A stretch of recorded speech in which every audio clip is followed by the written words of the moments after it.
Assalamualaikum Bu Hakim. Waalaikumsalam Bu Mei ya. Gimana Bu Mei? Oke, Bu saya mohon izin, mohon minta waktunya sebentar dengan Ibu ya untuk melaksanakan wawancara yaitu tentang pengambilan keputusan berbasis nilai-nilai kebajikan.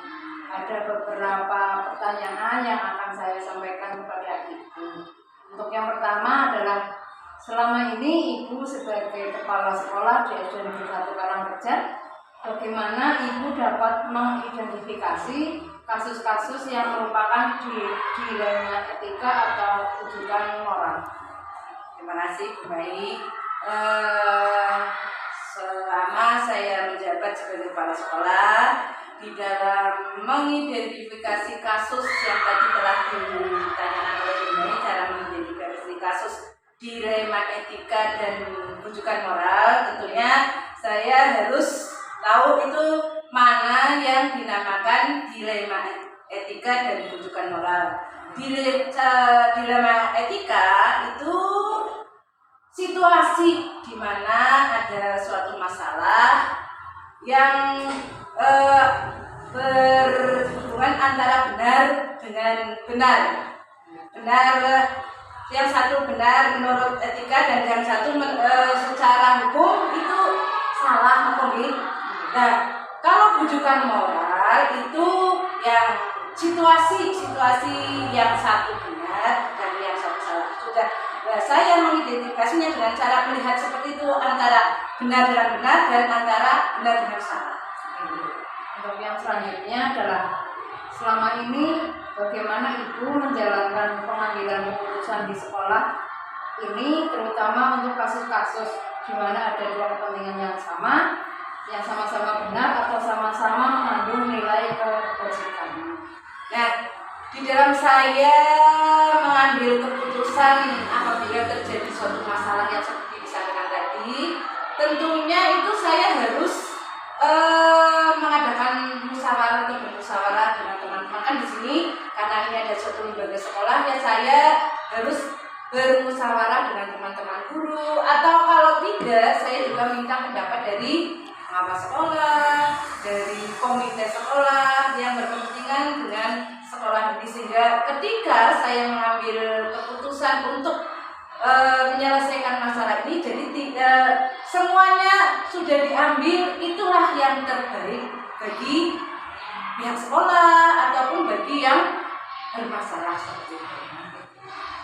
Untuk yang langkah ketiga yaitu langkah-langkah atau prosedur seperti apa yang bisa Ibu lakukan selama ini. Nah, apabila terjadi suatu masalah, langkah-langkah yang saya ambil, yang pertama tentunya saya harus memanggil pihak-pihak yang terjadi suatu masalah. Biasanya kan pihak-pihak ini yang sudah mengetahui penyebabnya terjadinya suatu masalah itu. Jadi saya pertama itu memanggil dulu. Setelah memanggil kedua belah pihak, nah ketika kedua pihak bertemu, saya meminta informasi mengapa masalah itu terjadi, apa penyebabnya. Dan setelah diketahui penyebab masalah atau permasalahannya, kemudian saya baru bisa mengambil keputusan ini. Cara mengambil keputusan ini yang sudah saya sampaikan tadi juga harus saya tidak hanya sendiri, karena di sini ada teman-teman guru, ada pengawas, ada komite. Jadi pengambilan keputusan untuk menyelesaikan masalah dibicarakan bersama-sama atau dimusyawarahkan bersama-sama untuk mengambil suatu keputusan yang bisa menyelesaikan suatu masalah sehingga tidak merugikan kedua pihak. Lanjut, hal-hal apa saja yang selama ini Ibu anggap efektif dalam pengambilan keputusan pada kasus-kasus dilema etika, Bu?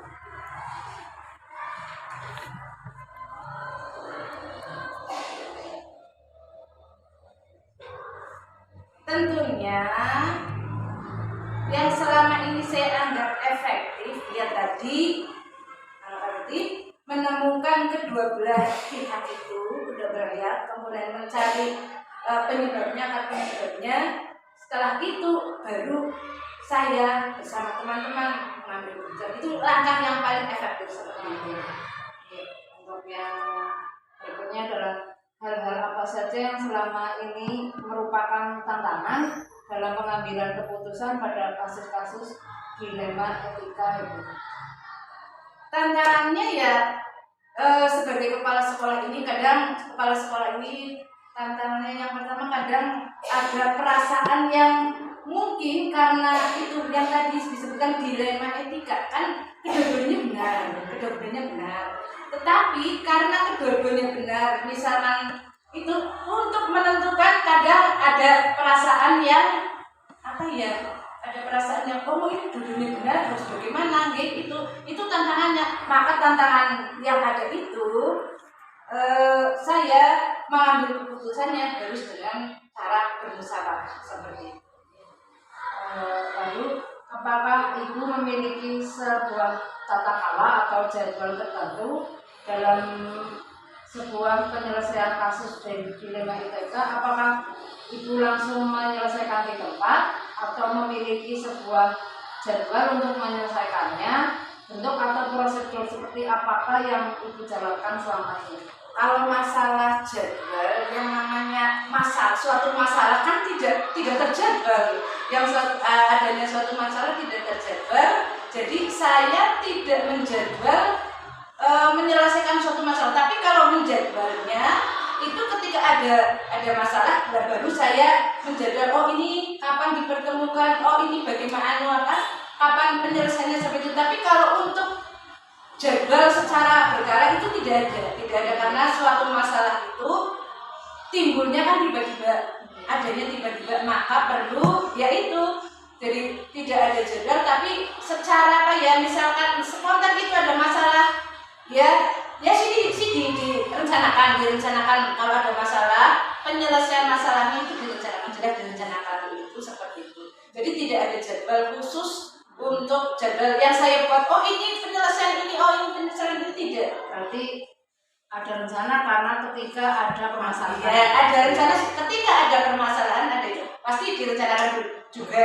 Tapi kalau jadwal khusus penyelesaian masalah kan kita tidak tahu masalah datang apa tidak itu tidak tahu. Terima kasih. Untuk yang terakhir, adakah seseorang atau faktor-faktor apa yang selama ini mempermudah atau membantu ibu dalam pengambilan keputusan dalam kasus-kasus dilema etika? Jelas banyak sekali faktor-faktor yang membantu agar penyelesaian masalah dilema etika itu terselesaikan. Di antaranya yang tadi sudah saya sebutkan, karena di sini di suatu lembaga juga harus ada kerjasama dari rekan-rekan guru, kerjasama dari pengawas sekolah, kerjasama dari komite sekolah. Itu yang faktor-faktor yang bisa mempermudah untuk dapat menyelesaikan masalah. Mohon maaf, ini masih ada yang terakhir, yaitu dari semua hal yang telah disampaikan, jadi pembelajaran apa yang dapat ibu petik dari pengalaman ibu dalam mengambil keputusan dilema etika? Pembelajaran yang saya dapat ambil, pembelajaran itu yang satu, pertama kita walaupun ada masalah, tadi yang sudah disebutkan masalahnya dilema etika, masalahnya rujukan moral. Yang pertama itu sebagai sebagai manusia ya. Dan kita itu harus yang pertama nilai-nilai yang bisa diambil itu kita harus saling menghargai dia. Jadi kita jangan saling menghargai, jangan mengambil keputusan sesaat itu saja, ya. Karena pengambilan keputusan sesaat itu saja nanti bisa merugikan pihak yang mungkin juga kedua belah pihak yang ada masalah.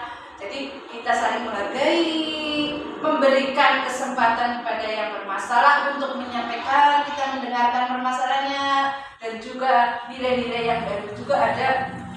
Kita sama-sama membicarakan suatu masalah itu harus dengan musyawarah. Ibu, terima kasih untuk wawancaranya hari ini. Semoga kegiatan wawancara hari ini memberikan dampak positif untuk saya pribadi, untuk ibu dan untuk sekolah. Terima kasih Bu Khatim. Ya, sama-sama. Semoga diskusi seperti ini Bisa beratur mohon maaf apabila mungkin saat jenengan memberikan pertanyaan ke saya kurang kurang pas di hati panjenengan, saya mohon maaf. Itu memang pendapat saya sebagai kepala sekolah. Terima kasih Ibu. Saya akhiri. Assalamualaikum warahmatullahi wabarakatuh. Waalaikumsalam warahmatullahi wabarakatuh.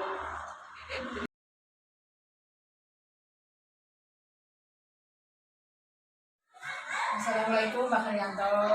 Waalaikumsalam warahmatullahi wabarakatuh. Silahkan Bu Mei. Pak, saya mohon izin waktu Bapak sebentar untuk melaksanakan wawancara tentang pengambilan keputusan berbasis nilai-nilai kebajikan. Begini Pak, ada 8 pertanyaan. Yang pertama adalah, selama ini Pak Haryanto dalam menjabat kepala sekolah di SD Negeri 1 Limbangan, itu bagaimana Bapak dapat mengidentifikasi kasus-kasus yang merupakan dilema etika atau rujukan moral, Pak? Iya Bu. Jadi permasalahan di sekolahan itu ada yang merupakan dilema etika atau rujukan moral. Tentu permasalahan tersebut dapat kita identifikasikan apakah sebagai dilema etika atau rujukan moral melalui kondisi permasalahan tersebut. Kemudian dilihat apakah hal itu mempengaruhi keadaan sekitar atau tidak, Bu. Terima kasih. Lalu untuk yang kedua, selama ini Pak Haryanto dalam menjalankan pengambilan keputusan di sekolah ini, terutama untuk kasus-kasus di mana ada dua kepentingan yang sama-sama benar atau sama-sama mengandung nilai kebajikan. Ya. Jadi kita harus melihat skala prioritas. Mana yang harus terlebih dahulu kita dahulukan atau kita selesaikan. Walaupun terkadang permasalahan tersebut bertentangan dengan hati nurani, tetapi sebisa mungkin kita harus secara objektif mana permasalahan yang lebih benar atau yang lebih baik. Lanjut, untuk yang ketiga adalah langkah-langkah atau prosedur seperti apa yang biasa Bapak lakukan selama ini di sekolah SD Negeri 1 Limbangan? Iya Bu Mei, begini. Jadi yang pertama tentu kita akan mengidentifikasi permasalahan yang terjadi. Penyebabnya apa? Siapa yang bermasalah? Kemudian akibatnya apa? Tentu kita juga melihat apa yang menjadi inti permasalahan. Kemudian permasalahan tersebut dikaji dan dianalisis untuk melihat secara rinci dan detail masalah tersebut. Tadi sudah saya sebutkan siapa yang terlibat, kemudian kemungkinan efek dari permasalahan tersebut, melihat skala prioritas dari pengambilan keputusan. Tentu prosedur ini dilakukan bukan hanya dari kepala sekolah, bisa bersama tim yang terdiri dari rekan-rekan guru, kemudian bisa dari unsur komite sekolah, atau kami melibatkan kepala sekolah dari SD lain. Begitu Bu. Terima kasih. Lalu yang keempat adalah hal-hal apa saja yang selama ini Bapak anggap paling efektif dalam pengambilan keputusan pada kasus-kasus dilema etika, Pak? Iya Bu. Pengambilan keputusan ini dilakukan setelah diidentifikasi, dikaji, dan dianalisis secara mendalam bersama tim yang sudah ada Bu.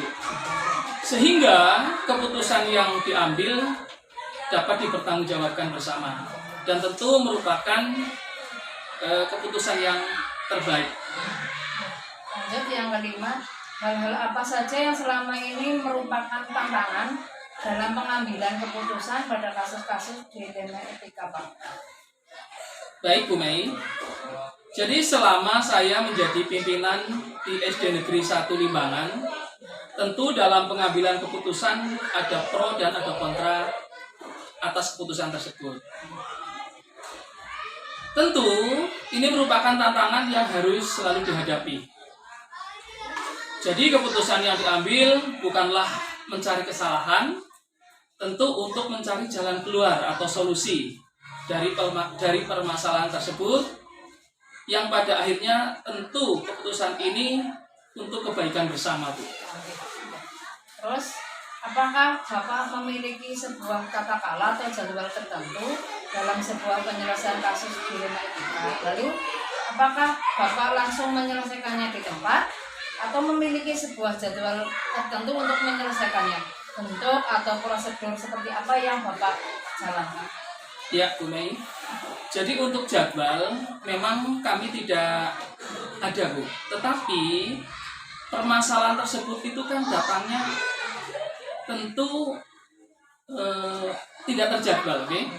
Manakala ada suatu permasalahan, kami selaku pimpinan di SD Negeri 1 Limbangan tidak akan menunda untuk menyelesaikan masalah tersebut. Kami akan selalu bekerja sama dengan rekan-rekan guru yang lain, termasuk apabila penting tentu melibatkan komite sekolah untuk segera menyelesaikan permasalahan tersebut. Pengambilan keputusan atas permasalahan yang terjadi ini tentu dilakukan melalui prosedur yang baik dan efektif. Keputusan ini tidak bisa diambil sendiri dan seketika atau saat itu, tetapi memerlukan analisis yang mendalam bersama tim yang selalu kami libatkan dalam pengambilan keputusan. Gitu, Bu. Lalu yang ketujuh, adakah seseorang atau faktor-faktor apa yang selama ini mempermudah atau membantu Bapak dalam pengambilan keputusan dalam kasus-kasus dilema etika, Pak? Iya, jadi faktor-faktor yang mempermudah kami dalam mengambil keputusan, yang pertama adalah kami selalu melibatkan rekan-rekan guru. Kemudian dari rekan-rekan guru ini atau tim ini akan membantu saya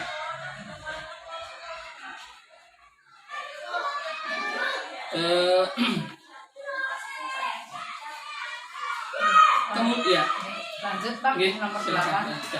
Dari semua hal yang telah Bapak sampaikan tadi, pembelajaran apa yang dapat Bapak petik dari pengalaman Anda mengambil keputusan dilema etika, Pak? Ya, jadi memang ada beberapa pembelajaran yang dapat kami ambil, antara lain adanya kerjasama. Jadi dengan dibentuknya tim, maka akan terbangun kerjasama atau teamwork. Kemudian adanya keterbukaan, ya, sehingga permasalahan yang timbul akan lebih mudah untuk diselesaikan. Kemudian yang ketiga, pembelajaran yang dapat kita ambil, kita dapat menganalisis permasalahan yang muncul serta cara penyelesaiannya. Terima kasih, Pak. Demikian wawancara yang dapat kita lakukan hari ini. Saya ucapkan terima kasih dan semoga kegiatan wawancara kita hari ini